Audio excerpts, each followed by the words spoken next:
Stack it up, go to 6-2. Not much has changed in the sleepy little town of Bonifay. Nestled off Interstate 10 in Florida's Panhandle, this rural country is known more for its slow southern style than for murder. They kill people by various means, for unknown or no reason. It was a long time ago, more than 2 decades, but there are folks here that still remember the moment when an ill wind blew through town. I remember that she was killed at home, and later on they said that probably a man got off the train and went out there and done it. Geraldine Peoples, just 18, was coming home from the grocery store. And they heard her drive up. Inside, her killers waited. The girl couldn't defend herself. She was 2 hands full of groceries, walked in, and they were caught in the house, commenced to shoot her. But they didn't want to get caught. A month later, Brenda Burton, a wife and mother, was found stabbed to death in her bathroom. The next month, a few miles away in Chipley, Ruby McCary was shot through her screen door. 3 murders in 3 months. It was as if a wave of evil washed over this town, then, just as quickly, went away. Just down the road on Interstate 10, newly elected Sheriff John McDaniel got a call from his officers to respond to a robbery in progress. We had an armed robbery. We think we've got one trapped in the building. We may have one down. We're not sure what we've got. The robbery was at a gas station just outside of Marianna. It was early in the morning, December 15th, 1980. I arrive at the scene, and I get out, and as I'm starting to approach the little store, one of the officers comes toward me, and the look on his face was just unbelievable. And he said, "We've got one down." So I kept moving forward, and as I did, I began to see the opening of the door, and I saw a man's feet, and then I saw some trousers, and then I saw a man with a goatee, and it was my father. He had been beaten with a tire iron and shot. Sheriff McDaniel's father died hours later. 250 miles east on I-10, the Jacksonville Police Department had its hands full. 8 unsolved murders over 3 years, including Deborah O'Quinn. This was a case of an 18-year-old young lady that was sexually battered and stabbed to death in her apartment over in the south side of town. Her body wasn't initially recovered. It was recovered almost a year later at a dump site, and she was actually skeletal at the time, so a lot of your potential physical evidence associated with the body was gone. A trail of crime from one end of Florida to the next, seemingly unrelated, all unsolved, destined for the cold case file. The 8 murders in Jacksonville, the women in Bonifay, the sheriff's father. You want to solve every case, especially one that involved one of your family members. Not once in nearly a decade did police suspect they might have a serial killer in their midst. Not once could they have imagined 2 killers working together, roaming the countryside from coast to coast. The idea was beyond belief. But in my experience dealing with serials, working them, interviewing them, they tend to stay in a certain methodology with slight changes because it's a learning process along the way. They get a little bit better at it. They get a little more comfortable with it. This is different. This is bizarre. Could we have another possibility? They killed at random. No evidence, no motive. In Oklahoma, a woman was stabbed 42 times. A woman strangled, then raped in Louisiana. A little girl abducted at gunpoint in Illinois. But the most explosive and most publicized case centered around the kidnapping, torture, and beheading of a wide-eyed, freckle-faced little boy named Adam Walsh. I always say if you could order the son out of a catalog, that would be the little boy you would order. And I loved him more than anything in the world. John Walsh and his wife Reve have replayed that day over and over. One moment, Adam is playing video games at a Sears store. The next minute, he's gone. Vanished. There were shoppers all around, even a security guard. It was the middle of the day, yet no one really saw much of anything. Unfortunately, none of them panned out, and We really don't think we have a good, solid witness that saw what happened to Adam. The sun went down, the store closed, and Adam was nowhere to be found. Reve put signs all over the car. Adam, we're still looking for you. Adam, please stay here, anything. And, you know, when nightfall came, it was unbearable because now it wasn't light out anymore. And that's when the harsh reality comes in that your things are not going the right way. It's unbearable. A massive search was launched. Helicopters looked from above, while friends of the Walshes, even strangers, walked through fields, combed the area, hoping for a sign or a clue, but none came. We'd appreciate anyone with any information about him or have seen him or think they saw him to please call the Hollywood Police. Where was Adam? It would be a while before this man would say he knew where Adam was, and the others too. Was it possible? Could one man be the common thread between all these murders? Locked in a prison cell for burning down 2 buildings, a 2-bit arsonist in Florida, a man named Otis Toole, began confessing to murder. Confessing to killing the women in Bonifay, the sheriff's father, even the brutal slaying of 6-year-old Adam Walsh. Was he really capable of such heinous acts? According to local lore in Jacksonville, Florida, Toole's hometown, as a young boy, he could be found wandering among the tombstones, digging for bones, doing the devil's work. After his mother died, a 34-year-old Toole would sometimes sleep on her grave. I really got into devil worship all the way. When he's asked about his crimes, he moves as in a trance and then gleefully confesses to murder.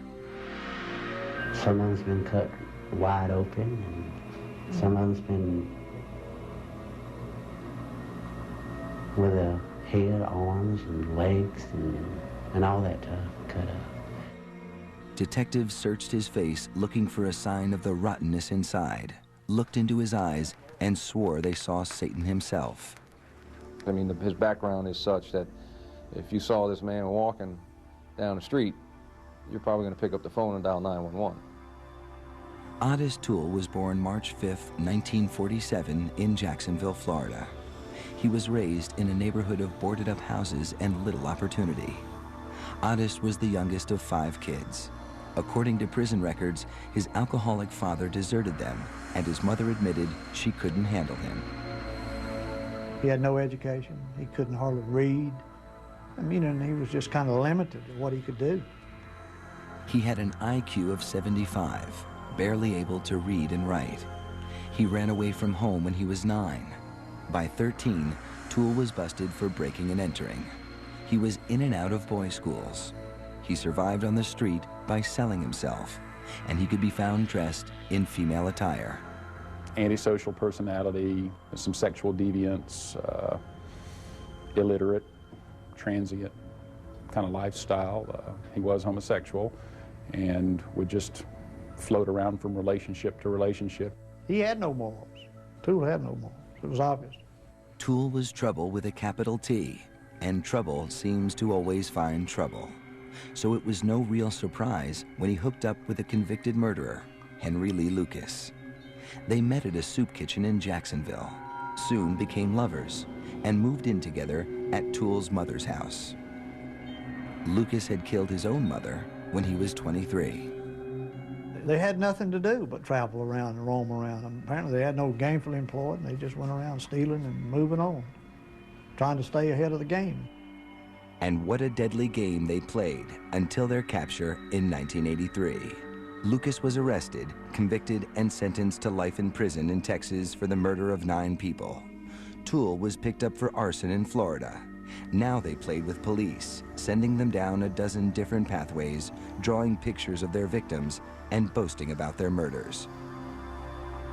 Well, I've killed by strangulation, I've killed by knifings, I've killed by hit and runs, shootings, robberies, hangings, every type of crime, I've done it. it became a gruesome game of one-upmanship. Some of them would be shot in the head, and back of the head, and behind the ear, and in the chest. And it's just like going out and butchering a hog, really. There's no difference. Lucas bragged to police that he killed more than 600 men, women, and children. Toole claimed 125 victims. Some of them would be choked to death, and some of them would be beat it in the head with a tire tool. It was all horror beyond belief. The tale they spun was incredible, but their confessions raised more questions than answers. My father was laying in the floor right inside this door. 8 years after his father was shot and beaten to death at this Florida gas station, Sheriff John McDaniel was no closer to solving the mystery. Yeah, it brings back memories. Then, a break. A call came in from a Florida law enforcement officer. He said, Johnny Mac, was your father killed in a service station, like a convenience store? Yes. In a displaced area, a 4-lane highway, the different things he was asking. I don't remember what all the questions were. And I said, yes. He said, I may have something. I'll get back with you. Sitting in separate prison cells, first Lucas, then Toole confessed to police that they murdered Sheriff McDaniel's father. I started hitting with a tire tool all in the head. Henry had a .25 automatic. He pulled that gun out and shot him in the head. What did y'all do then? Well, Henry got his wallet and threw his wallet down. And, In a tape-recorded conversation, Toole accurately described the crime scene, providing police with the kind of information only the killer would know. And then Toole said something else. And then all of a sudden, he closed his eyes and he looks back and he says, there wasn't a hand on that left arm. Well, that was never publicized. My father's left hand had been taken off surgically after a gunshot wound in that hand in the 40s. Imagine meeting your father's killer face to face. Sheriff John McDaniel went to Lucas's Texas jail cell, looked him straight in the eye, and asked, "Did you kill my father?" He sat there for a little bit and he'd look away and he'd think about it for a minute. He says, that's when he says, I was there when your daddy was killed, but I didn't kill him. I was on the telephone. The hands of death killed your father. The two men claimed a sadistic cult, the Hands of Death, hired them to kill, sacrificing their victims and eating their flesh. The stories were outrageous, yet they knew so much, had so many details. The father's missing hand, the murder weapon. He was for real. It was for real. It was not, he couldn't have been making this up. Toole and Lucas were indicted and charged with the murder of Sheriff McDaniel's father. But not all of their confessions would be so convincing to police. In Jacksonville, there were 8 unsolved cases, and the deadly duel of Lucas and Toole wanted the credit. Law enforcement believed that if you're going to confess, you must be guilty. Why would you confess? And we just didn't understand how these individuals work. We didn't understand the personality profile of a person that could do that. Could Otis Toole have killed hundreds of people? And what about Adam Walsh? Was this self-professed serial killer the face behind Florida's most famous murder mystery? Lots of memories about him, how kind he was to everybody. He was the light of everybody's life, and he certainly was with mine. I waited my whole life to have that little boy. Memories are all John Walsh has left because on July 27, 1981, 6-year-old Adam was kidnapped from a mall in Hollywood, Florida. We're the parents of Adam Walsh, who's been missing since yesterday noon from the Hollywood Sears Mall on Hollywood Boulevard. 6.5 years. Reve Walsh, his mother, left Adam here, right at a new video game display, while she went a few aisles away to check out a lamp that was on sale. She left him for just a moment. And in that heart-stopping moment, Adam was gone. John Walsh could never forget that panicked call from his wife. I went back, he wasn't there, John. No one would help me. They told me to go to customer service and page him. I went. They wouldn't help me. I'm furious. I'm crying. I've called the police, and no one has come for 20 minutes. Not a cop has shown up here. I said, I'll be there in 2 minutes. Adam vanished without a trace. Had he simply wandered off, or was it something more sinister? When the sun came up, the Walshes were back at the mall again. They asked if I had heard anything yet. And I had the picture up in my visor. I pulled it down. I says, we're looking for him, and we'll find him. With each passing day, a paralyzing fear took hold. I am prepared to offer a substantial reward for any information leading to the safe giving up of Adam. And to any of the people out there that might be holding Adam, we are prepared to negotiate ourselves with them for a safe release of Adam. Police were baffled. How could a little boy disappear from a crowded store in the middle of the day? The parking lot full of shoppers. The police station just across the street. Who could pull off such a crime and not leave a single clue behind? Then, 2 weeks later, a grisly discovery. The worst that we could have imagined happened. Adam's head was found in a canal about 125 miles north of the mall. We think we gave it our best effort to bring him back. I just wish it had a happier ending. Adam evidently was too good for this world. He was much greater than this world. What kind of a monster could commit such a wicked act? The Hollywood Police Department began to search for suspects, beginning with a list of known sexual predators, and then moved closer to people who might have known Adam. A lot of murders are perpetrated by people that have association with the victim of some sort, whether it be family or close friend. So it's obvious that anyone close to Adam was a person of interest, so to speak, and that included the parents, John and Reve. Rumors ran rampant. The Walshes were brought in for questioning, given a lie detector test, and then cleared. Adam Walsh's killer was still free, roaming the streets. This person is fully capable of doing it again. John Walsh had no idea how prophetic those words would be. 2 years later, a two-bit arsonist behind bars for burning down a couple of buildings in Jacksonville, Florida, would drop a bombshell. He claimed he wanted to come clean about the murder of a little boy. He made admissions that he had killed a young boy from the Fort Lauderdale area and killed him and took him and dumped his body. Very similar to what we believed happened with Adam. What he recounted, the things he said he did, were enough to make even the most hardened cop's blood run cold. In his words, Adam just came willingly with him to a certain point, to where he decided that he was safe to grab him without anyone seeing him and threw him in his car.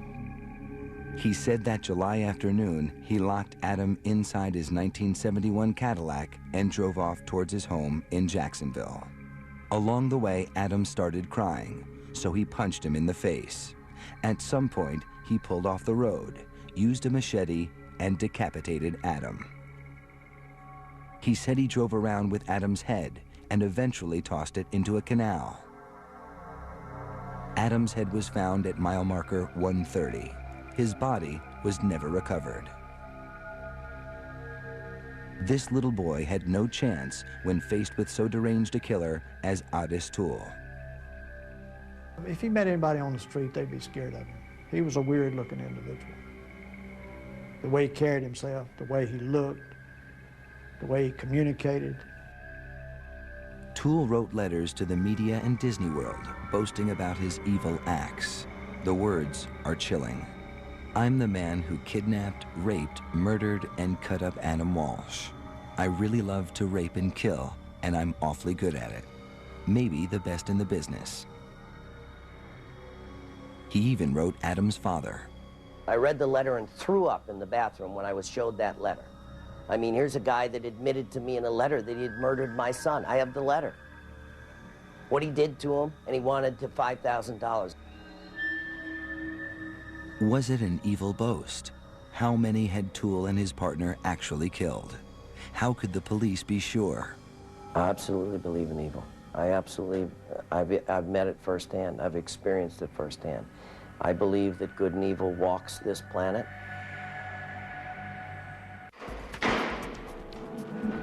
Sitting in their prison cells, Otis Toole in Florida and his soulmate Henry Lee Lucas in Texas were willingly filling in the blanks to hundreds of unsolved murder mysteries across the country. Well, some of them, Henry would cut the throat, you know, and some of them I done the same way. And a two-man nationwide crime wave that left behind a trail of fear. First thing that's going to happen is you're going to have every law enforcement agency in the region wanting to interview these guys to clear their own cases, which is exactly what happened. A number of things were successfully solved as a result of talking with those guys. You know, a lot of law enforcement officers benefited from talking with those people. And some families benefited too, at least had the satisfaction of knowing the men who killed their loved ones were behind bars. 210 victims in 26 states. Case closed, or so they hoped. It was an odd way to solve a case. Police had the killers. Now they had to match them to the crimes. We've done cases from the crime scene out, but not backwards like that. It was an interesting, unique experience. It wasn't easy. Most of the confessions were Jane Doe's, unidentified bodies. But remember that murder in Bonifay, Geraldine Peoples? She was carrying groceries into her home. Toole said he and Lucas were waiting inside. Adding even more detail, Toole told police his teenage niece Becky and his young nephew Frank were waiting outside. Toole and Lucas sent them outside of the house to hide, you know, before the girl come home. According to police, Becky left behind a pair of gloves, and Frank remembered seeing a set of drums off in another room, adding support to the killer's confession. But why would they bring children along? Toole took the responsibility to be their guardian, so to speak, and actually it was a good cover for them. They referred to that several times. Nobody would think anything about it with those children with them. Toole and Lucas reportedly traveled with the kids as far west as California, then north and east to Maryland. They carried a cache of weapons with them: .22s, .38s, knives, a tire iron, and a rope. They camped in the woods and stayed in missions when they could, always looking for handouts. When they needed more, detectives said they would rob and kill, sometimes for food, sometimes just for kicks. They traveled around in junk cars, abandoning them on the side of the road when they broke down.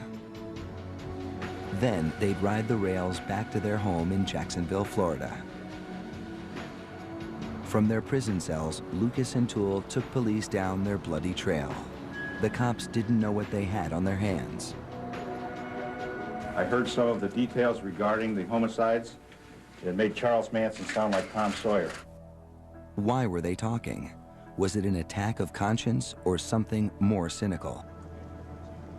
Police flew Lucas across the country and took Toole on local field trips to the scenes of their alleged crimes. For men who saw only prison walls, they were living a high life. He liked us to feed him good, and he would point out a Kentucky Fried Chicken place. he liked chicken because he never got any in prison. The cops, the killers, and the media got caught up in a feeding frenzy. Everyone wanted more, and Toole was eager to oblige by bumping up his murder count. Well, I've done quite a bit by myself. How many did you do by yourself? I'd say about 125. Now what is he? He is now the center of national attention, regional attention, and he feels good about it. I mean, he's now gained something that he's never gained in his entire life, and that's validation and recognition and praise for doing the right thing. The two no-account drifters basked in the glow of celebrity. They wanted to be together. They were lovers. They believed that if they could get put in jail together, they could live as homosexual lovers in jail, have all of this sensationalism and notoriety, and essentially be the king of the hill in prison for the rest of their lives. That was a motivator. Maybe we can come up with Lucas and Toole as being a suspect in your particular area. In 1984, police officers formed a task force to examine the killer's confessions, looking for answers to hundreds of unsolved cases. There was little, if any, physical evidence to link Toole and Lucas to the crime scenes. It was the 80s, and there were no DNA matches. The confession was the key to most cases. A confession was considered to be the best and highest piece of evidence that you could actually have on a person at the time. So, and it was fairly common for law enforcement everywhere in the country. The confession was the bread and butter of the case. Yet some of the stories didn't add up. The killers seemed uncertain about key facts of their crimes. Still, Toole and Lucas kept talking to anyone willing to listen. Each confession was more sensational than the last, more unbelievable. The only way to find out the truth was to uncover physical evidence, something the police had largely neglected to do. Confessions led this case, these particular cases where I think that hurt by not pursuing all of the leads and physical evidence and other evidence at the time. Yet there was some solid evidence left in the very neighborhood where the murderous pair had lived. Not a bloody weapon, but a paper trail.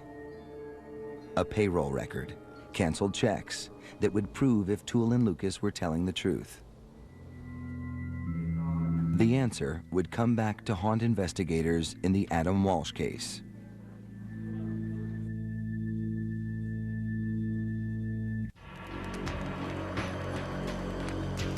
Otis Toole told police he loved to burn buildings.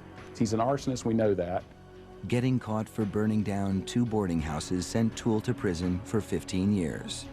But it was a confession by his partner in crime, Henry Lee Lucas, that sent Toole to death row. Lucas telling, sort of implicating Toole as setting this fire intentionally, kind of piqued the detectives to reopen that particular case.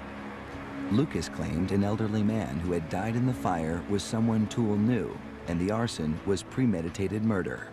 When arson investigators went back and looked, a liquid accelerant was found.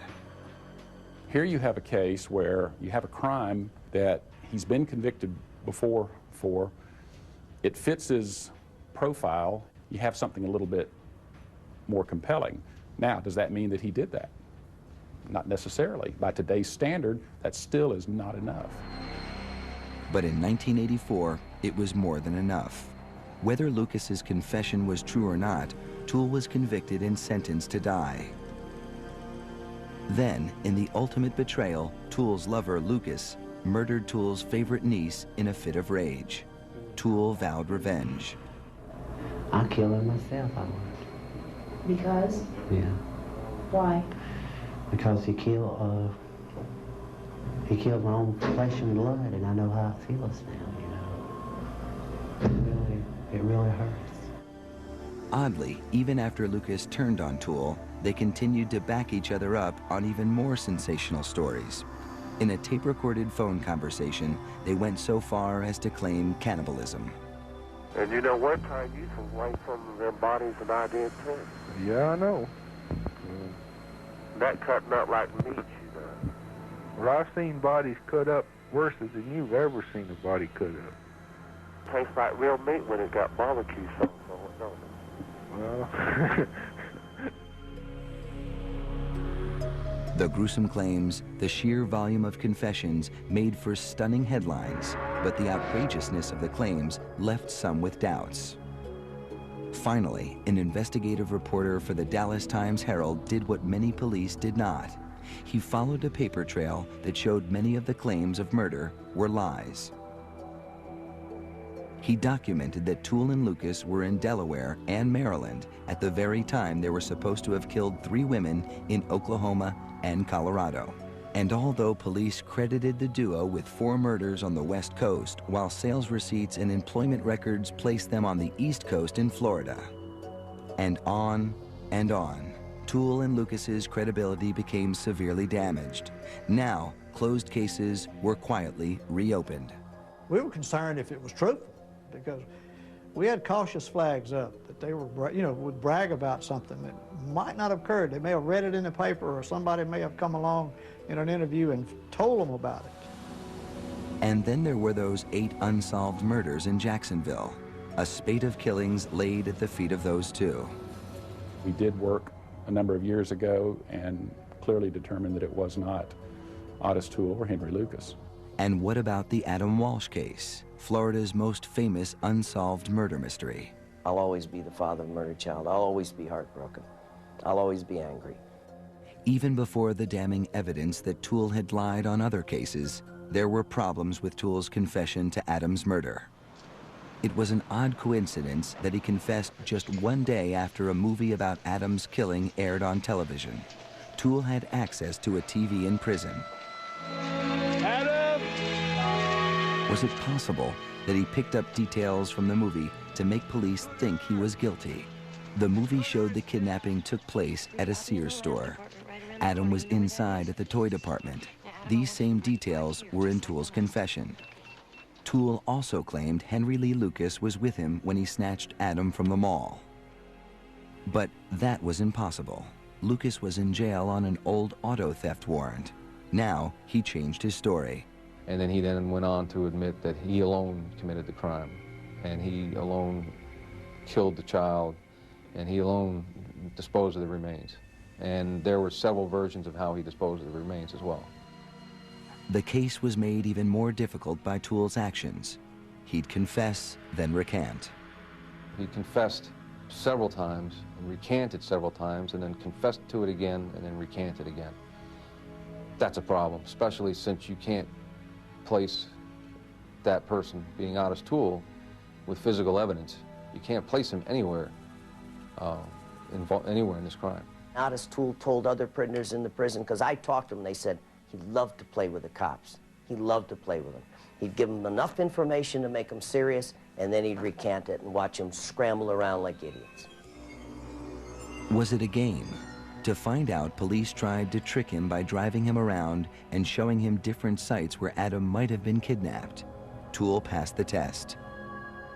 He was taken to other Sears malls, and not just the one here in Hollywood, to see if he would identify the one that he said that he conducted, where he did this crime. And he did, according to what I read, correctly point out the Hollywood Mall, right across the street from the police station.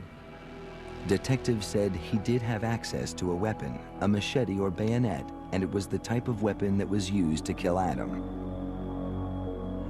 There were similarities in the instrument that we believe were used, how many times he needed to strike the body to do what eventually happened with the body.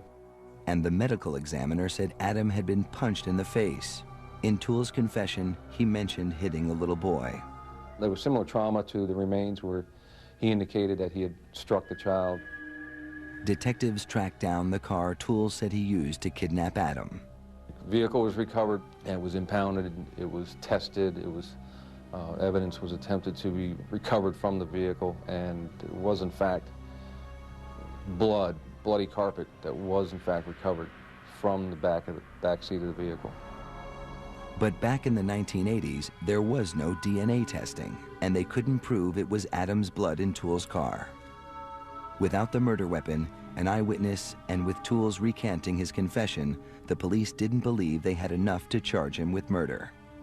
But really, to God's truth, I really didn't kill that kid. I really didn't kill that kid. John Walsh doesn't buy it. He doesn't think Toole is a mass murderer, but believes Toole killed his son. He was a penny-ante little chicken. He's only famous for killing Adam. That's all. That's all. He didn't kill 50 victims, 100 victims. He wasn't smart. He didn't do this. He didn't avoid police. He was a stumbling, bumbling, low-life drifter who happened to pick the wrong little boy. Truth or lies? Otis Toole admitted he killed 100 people, maybe more, then denied killing one little boy. Really, to God's truth, I really didn't kill that kid. I really didn't kill that kid. Where did the truth lie? A front-page newspaper story had declared Toole and his partner in crime were frauds. So who did Toole kill? How many victims? Even the police couldn't say for sure. Is he the notorious, evil, predatory, cannibalistic, decapitating monster that he's trying to portray himself? I don't believe that. Is he capable of doing some things? Sure. So he may not have been one of history's worst serial killers, but he was certainly capable of murder. Toole was sentenced to die for the arson fire that killed an elderly man, but the Florida Supreme Court reversed the decision, citing Toole's questionable mental stability. Toole pled guilty to 5 murders, guilty to the murder of Geraldine Peoples and 2 other women in the Bonifay area, guilty in the shooting death of a young woman in Tallahassee, and guilty to killing the sheriff's father. 5 lives taken, 5 consecutive life sentences. I was satisfied that we had the right people with the evidence that we had, the statements that we had, and I was able to put it to rest at that. Remember Deborah O'Quinn and the unsolved murder cases in Jacksonville? Toole and Lucas's confessions fell apart. The 2 were no longer suspects, and the cases were all sent to the cold case file. Deborah's father died never knowing the truth, that his daughter's killer had not been found.